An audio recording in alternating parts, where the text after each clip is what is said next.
começo por agradecer aos organizadores, não sei se estão a ouvir, não temos microfone, mas acho que sim. Aos organizadores do convite, muito obrigada, embora tenha sido uma coisa assim, um pouco em cima do tempo, portanto eu vou cumprir o prometido e o que foi pedido foi vir aqui apresentar algumas reflexões sobre aquilo que tenho vindo a desenvolver, os vários temas que se integram nesta área temática, nomeadamente da evangelização e missionação, uma vez que a história da Igreja é uma coisa muito maior e muito de lato sensu, digamos. E então eu resolvi fazer alguma, digamos, um vol de l'oiseau, como se costuma dizer, uma reflexão sobre a historiografia mais antiga. Claro que o professor G. Pedro Paiva já me roubou algumas das indicações e, portanto, eu vou passar à glosa da glosa, como é evidente. Só por ser, portanto, não podemos inventar estas coisas, claro. Portanto, no primeiro tema, só para quem não é do Belém do Pará, sei que estão aqui alguns colegas que são da região do grande norte do Brasil, portanto, em termos, para quem não está dentro das matérias, indicar que o Estado do Pará constituiu um outro Estado que não o Estado do Brasil, quase independente relativamente um ao outro e só dependente da coroa portuguesa. Portanto, a partir dos inícios do século XVII, depois da ocupação dos franceses na chamada França comercial, resolveu-se criar um novo Estado por questões de segurança externa, né? E pelas grandes cobiças estrangeiras que havia naquela região do Amazonas, como sabemos, né? Franceses, ingleses, holandeses, por aí. Basta olharmos para a configuração do Brasil e percebermos isso com as 3 Guianas que estão a norte do Estado de Maranhão, Guiana francesa, holandesa e inglesa, e o resto é Espanha. Portanto, a partir daí há toda uma dinâmica nova, um Estado novo, com um novo governador, os governadores são totalmente independentes um do outro, e isso vai levar a gerar uma dinâmica completamente diferente. E, portanto, temos aqui uma espécie de uma decalagem historiográfica de 100 e tal anos, não é? Portanto, isso também é visível nos estudos que são feitos sobre a região, mesmo para a história do Brasil, no sentido geral. Os estudos sobre a Amazónia foram muito parcos, digamos, incipientes durante muito tempo.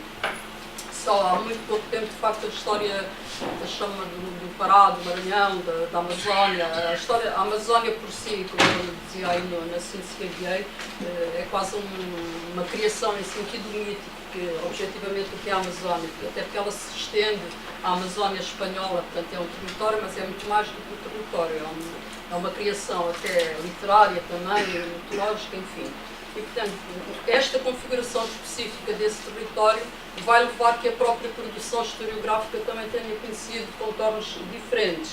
Evidentemente que, num primeiro momento, os autores são aqueles que já foram indicados, alguns pelo professor José Pedro Paiva, já sei, falámos na questão da primeira fase da historiografia, enfim, que era a cronística, que temos exatamente o mesmo episódio, portanto, a história encomiástica, não vale a pena falarmos sobre isto, do herói, etc. Mas vamos ter depois, a partir de Carlos Macedo Soares, por exemplo, das fontes da história da Igreja Católica no Brasil em 54, que já refere alguns aspectos do norte do Brasil.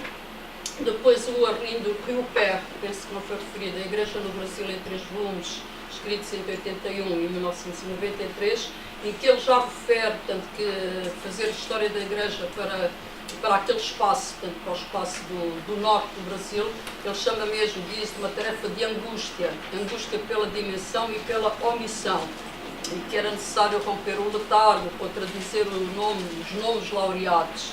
Isto tem muito a ver com a questão do jesuítico-ocentrismo, como eu lhe chamo, portanto, a produção historiográfica de um primeiro momento, quer para a história do Brasil, quer para a história do Maranhão e Pará, foi muito marcada pela história da Companhia de Jesus, aliás, ainda hoje, não é?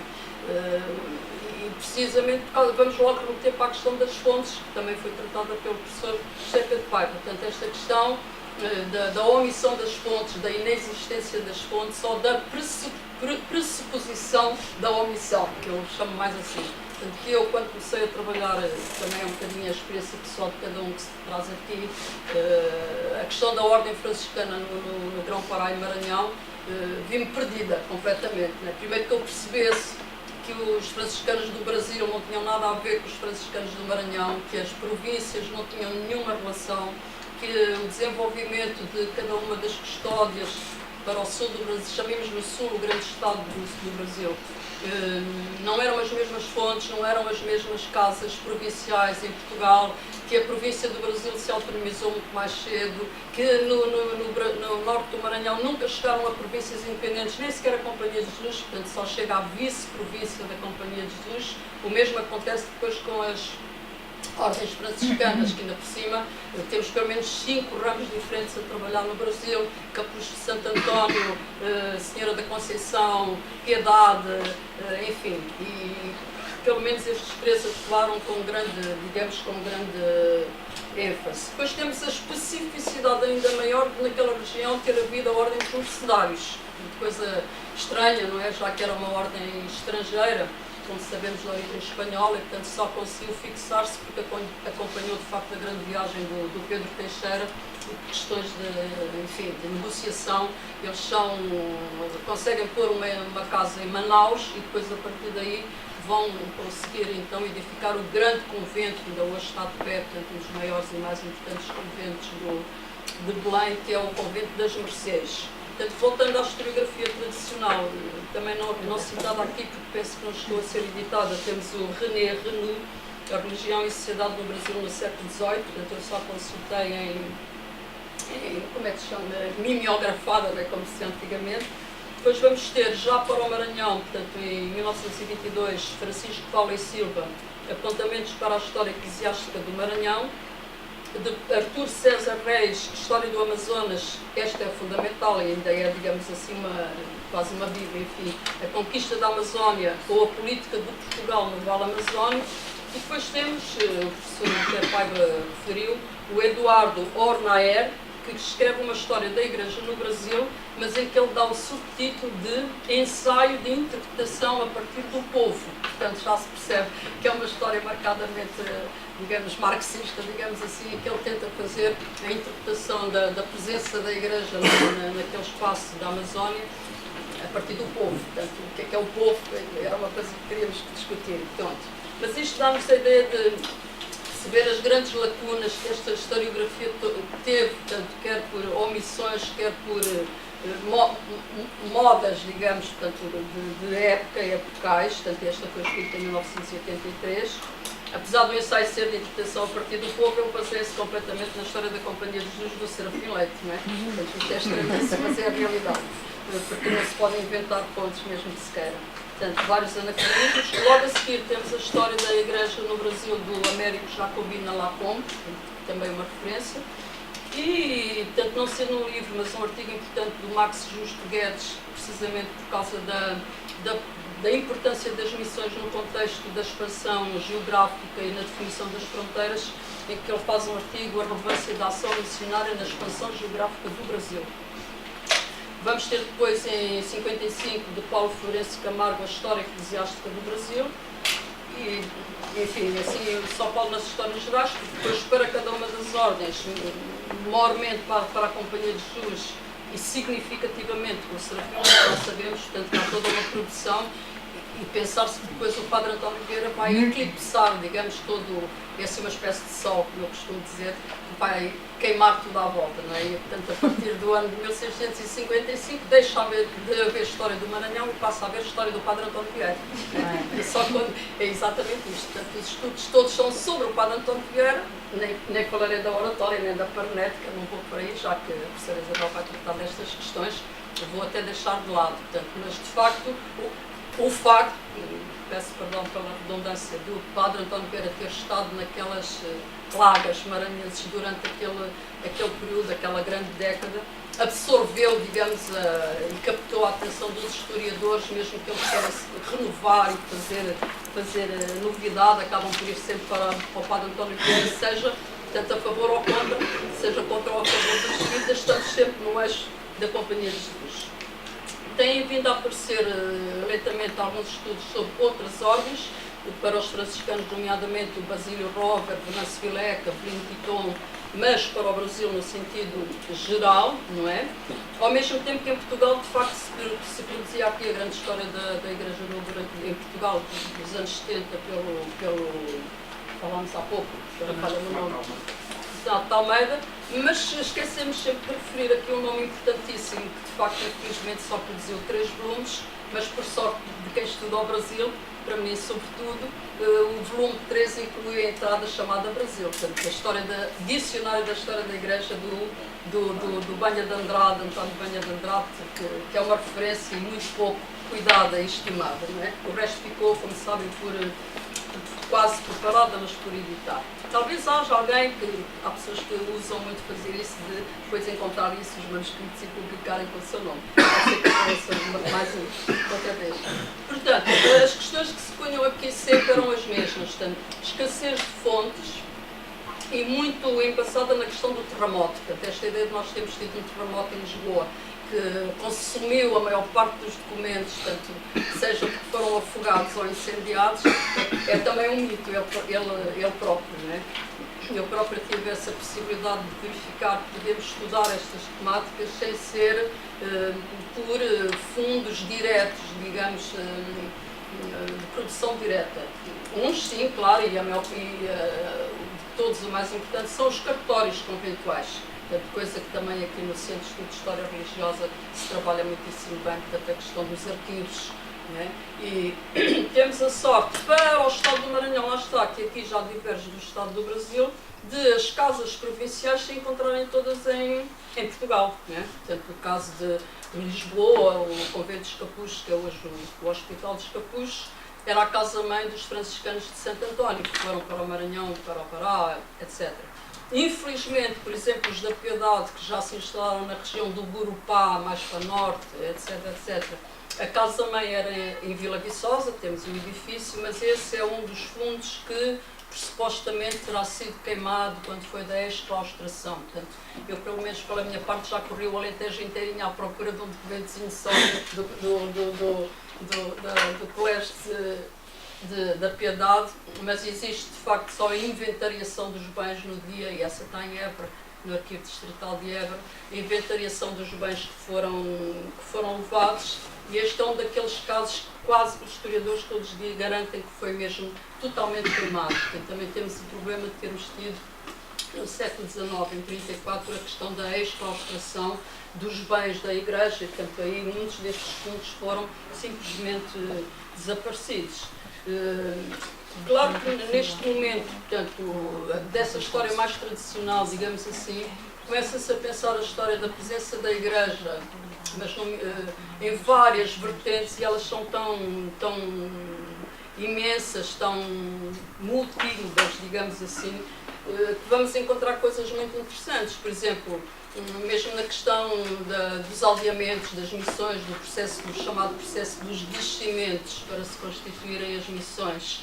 Cada vez mais se trabalha no sentido, e isto, por exemplo, foi há 2 anos no Congresso Internacional que houve em Belém do Pará, de História Colonial, houve uma mesa inteirinha que se dedicou só ao debate do papel dos índios, o papel atuante. Portanto, eu participei nessa mesa, felizmente, ou seja, que os índios não eram só aquelas figuras, digamos, que eram obrigadas a seguir o cristianismo, que eram castigadas porque desobedeciam, que morriam por causa da peste, etc, etc, etc. Não, portanto, cada vez mais os estudos, e eu acho esta vertente interessantíssima de trabalho, ainda muito incipiente, mas estamos aqui para tratar de temas e não para a historiografia já produzida, portanto, janelas abertas, já que alguém nos abriu as portas, como dizia o professor Paiva, a ideia de que os índios tiveram voz ativa, não? Portanto, não tiveram só voz passiva, nem foram só rebeliões, portanto, houve muito cruzamento, uma participação direta dos ameríndios, em alguns casos, evidentemente, dentro da própria organização das missões, o que é uma coisa importantíssima e interessantíssima. Portanto, nós vamos vê-los até discutir o lugar portanto, da edificação, o termo não está bem emprego, enfim, da criação das aldeias, não é? Portanto, eles eram descidos dos seus lugares de origem, depois eram aldeados em lugares, por aí, sim, das aldeias. Portanto, vamos vê-los a discutir a par com o missionário, porque, claro, isto faz-nos pensar, não se podia matar os índios todos, não é? Como não se podia matar os escravos africanos todos, porque depois não havia rendimento, não se mata a força de trabalho. Portanto, temos que pensar sempre nestes termos, mesmo quando estudamos a escravatura. não é? Não estamos sempre a dar cabo do carro, nem não lhe pôr gasolina, que senão ele não anda. Portanto, é um bocado a mesma coisa. Eles eram vistos como máquinas, digamos, de produção, mas a questão do índio, ou seja, o estatuto do índio, nesta questão da problematização da miscigenação, versus estatuto do africano, portanto, qual é a comparação? Esse é um dos trabalhos, é uma das minhas áreas de trabalho agora, sobretudo no que diz respeito às questões teojurídicas. E não é só de que modo se olha para o índio ou para o negro, se um é por natureza livre, se um é por natureza escravizável, se assim se pode dizer. Já sabemos que o índio nunca foi, portanto o índio desde o princípio não podia ser tornado escravo porque ele não era infiel. Portanto, à partida não havia nenhum motivo que justificasse a sua escravização e o termo nunca vai aparecer sequer. Portanto, é o trabalho servil, o trabalho livre e por aí se anda. Não estamos a falar das condições de trabalho, que podiam ser estas, mas o termo escravo como tal é muito difícil de aparecer das fontes, porque teológico, mesmo em termos de teojurisdição, isso não podia existir, não é? Ao passo que os infiéis todos, judeus, mouros e afins, podiam ser escravizados, não é? Portanto, e outra questão que vem a par desta, também muito interessante, que é a questão da titulação nobiliárquica. Muitos destes índios, que normalmente eram os principais, portanto, ou seja, vamos a perceber que dentro das missões se conseguia manter uma estrutura social que repetia muitas vezes as funções sociais que eles tinham nos seus próprios locais de origem. E até uma estratificação de trabalho, que é uma coisa muito interessante para a região da Amazónia, os que estudamos aquela parte, sabemos que a profissão mais importante que vocês possam imaginar, é ser remeiro, portanto, dominar as canoas, não é? Porque todo o transporte, o comércio, os víveres, etc., era feito pelos rios e pelos igarapés, que são braços de rio. E, portanto, os remeiros, os índios que sabiam remar, que já dentro das suas próprias populações de origem tinham um estatuto social diferenciado, chamemos-lhe assim, mesmo dentro da maneira de remar. Por exemplo, quando havia combates, os combates também eram marítimos, nos rios, entre chamemos-lhe exércitos, não é, sei lá, devia ser de espanhóis de índios dos espanhóis com índios dos portugueses, mas eram combates marítimos mesmo dentro do rio. O remeiro principal, portanto aquele que levava a canoa, nunca intervinha na parte bélica, portanto ele tinha um estatuto tal que o protegia de intervir, porque ele era o que levava o navio, se tivessem que retirar, etc, etc. Portanto, como este exemplo há vários, portanto, a tal diferenciação social, ou seja, cada vez menos ver os índios como o índio, como não há o africano, o mouro, o português, portanto, deixarmos cada vez mais essas classificações e passarmos a ver as pessoas dentro de cada um dos indivíduos, não é? E o papel do indivíduo dentro de todas estas matérias. Claro que ao estudarmos a questão da história da Igreja, não estudamos só a catequização, acho que neste momento poucas são as pessoas que se estão a dedicar ao estudo da missionação só sob o ponto de vista da catequese, digamos. É que atrás dela vem tudo, portanto, vem a questão do ensino, vem a questão da língua, vem a questão, já falaremos de outras aqui, mas, portanto, só do ensino e da língua, portanto, língua, levanta aqui logo várias questões muito importantes. Ainda bem que o professor Pedro Paiva fala na questão do workshop. Eu, por mim, bato-me pela língua portuguesa sempre que posso. Portanto, a língua portuguesa é suficientemente rica para não precisar de anglicismos, enfim. Portanto, os missionários foram, de facto, os grandes propagadores da língua portuguesa no mundo. Mesmo os mais de todos, não há comparação. Eles, a primeira coisa que faziam, evidentemente, não era só introduzir a língua portuguesa aos seus neófitos, era aprender as línguas locais para depois poderem fazer as transições. Portanto, eles eram intérpretes, preparavam vocabulários, preparavam gramáticas, portanto, uma pleiade daquilo que nós chamamos de instrumentos didáticos de evangelização.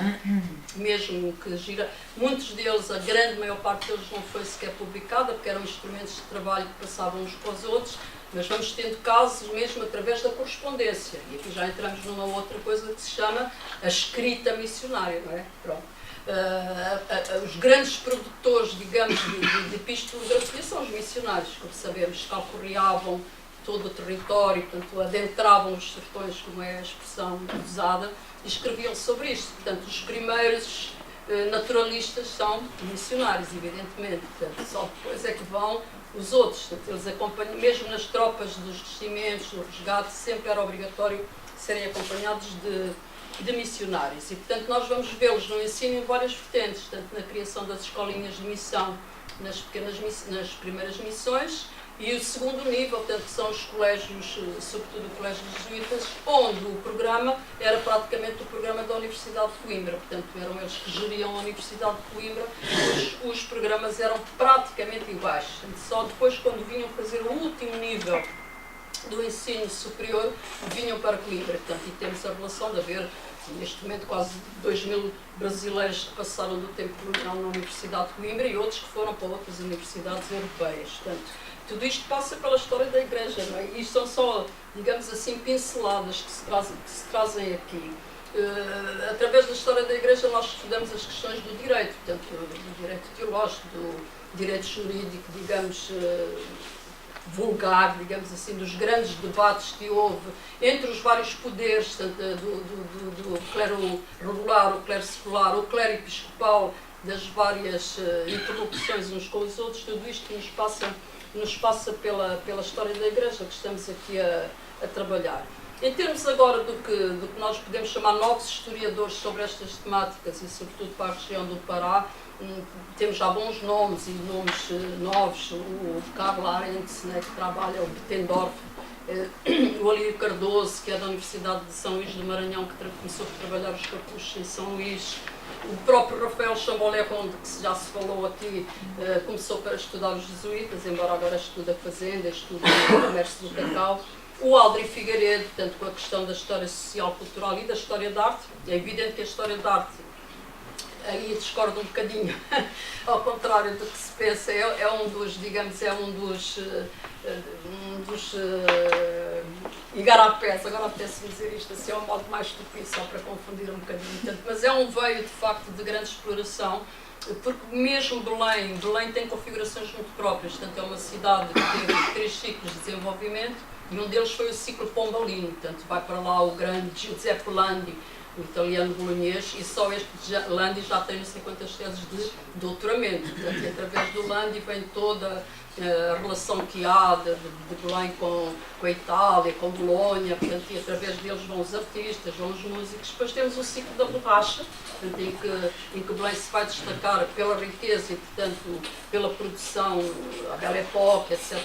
Não podemos sequer inferir por aí, mas de facto, quando se começa a estudar isto, estão a sair cada vez mais monografias sobre os edifícios conventuais, portanto, o próprio Colégio de Santo Alexandre neste momento é o Museu da Arte Sacra, né, só para se ver o tipo de importância. Está-se a preparar agora em Belém do Pará para 2016, que são os 400 anos da fundação da cidade, o Memorial do Livro, por exemplo. Neste momento há uma vasta equipa de pessoas a trabalhar no levantamento, outro fio de busca dos inventários das casas da livraria, dos conventos, não é? Portanto, das livrarias, que é mais um apetecível, digamos, nicho de trabalho, são as casas da livraria, como é que eram formadas, se eram idênticas as de Belém com as de Goa. Eu faço muito esta análise comparativa, porque, no fundo, para perceber se a ordem, portanto, eu estudo mais os franciscanos, não é? Partia dos mesmos princípios e depois ia ter as mesmas praxis no terreno, ou se eram depois as tipologias do terreno que iam condicionar a sua atuação. Ainda não cheguei a nenhuma conclusão, se vocês querem que vos diga. Portanto, é evidente que é diferente haver uma evangelização na região do Guiné, e não da Guiné, ou de Angola, ou da Amazónia. Por exemplo, a professora Emília Madeira Santos defende aquela expressão que eu acho corretíssima para a África, que há uma evangelização descendente. Portanto, primeiro evangelizavam-se os reis, os sobas, etc., os chefes, e depois, eu acho que para o Brasil é completamente ascendente, né? Começa pelos meninos, portanto, os curumins, e era a partir dos meninos que se levavam para as escolinhas, que eram retirados da família, que se começam então a introduzir as praxes, até esta questão de vermos esta metodologia de catequização que varia completamente para o Oriente, para a África, para o Brasil, para o Norte do Brasil, coisas para se pensarem, não é? Portanto, temos várias pessoas a trabalhar neste momento. Uma pessoa que marcou nestas questões, a Márcia Liane Meli Souza, da Universidade do Amazonas, o seu doutoramento sobre a Junta das Missões e, portanto, as interrupções dos vários poderes, e que ela estuda até ao período do Diretório Pombalino, até 1750, e vou-me abster de falar do Diretório Pombalino, senão já não falamos de mais nada, senão no Diretório. O próprio José Alves Júnior, que escreveu uma história da Companhia de Jesus lá, não é a história da Companhia de Jesus uma parte, mas sob um ponto de vista completamente da história social, da história antropológica, da tal vivência dos índios dentro dos colégios, desses contingentes de índios enquanto mão de obra, que é outra coisa que muitas vezes esquecemos. Os edifícios não aparecem porque caem lá, portanto há toda uma relação de poderes, de escolas de barristas, aí já estamos a entrar na história da arte, portanto escolas artísticas que neste momento também se estão a levantar, mas sempre sob o ponto de vista não stricto senso da história da arte, mas do ponto de vista da história social, né? Quem eram estes índios que participavam, de que aldeias é que eles vinham, quem é que organizava esta mão de obra, que já sabemos que o governo temporal das missões, no primeiro momento, coube ali, naquela região, aos franciscanos, e depois, no tempo do Padre António Pereira, passa para os jesuítas. Isso vai gerar uma contenda, digamos, quase centenária, que nos deu uma produção de documentação enorme. Portanto, nós temos sempre que ir pelas laterais para chegar, já que estamos a falar também disto, estamos a falar de fontes e de metodologias. Por vezes vamos encontrar documentos onde não imaginamos, portanto, processos inquisitoriais, nem vale a pena falar, mas sobretudo nas juntas, nas queixas das câmaras para Portugal, as câmaras, por exemplo, São Luís do Maranhão ainda tem praticamente as atas dos vereadores assim muitíssimo bem preservada, ao contrário de Belém, infelizmente, porque quando se fundou o Instituto Histórico Geográfico Brasileiro, logo a seguir à independência do Brasil, o Gonçalves Dias, portanto, o grande escritor, foi encarregue de ir buscar os documentos que ele achasse mais importantes para levar para o Rio de Janeiro, e aí se perderam, aí sim, centenas de documentos, os mais importantes produzidos nas ordens. Ainda hoje andamos todos à procura dessa documentação, que veio em caixotes, existem os inventários, portanto ele foi aos conventos, foi às juntas, etc.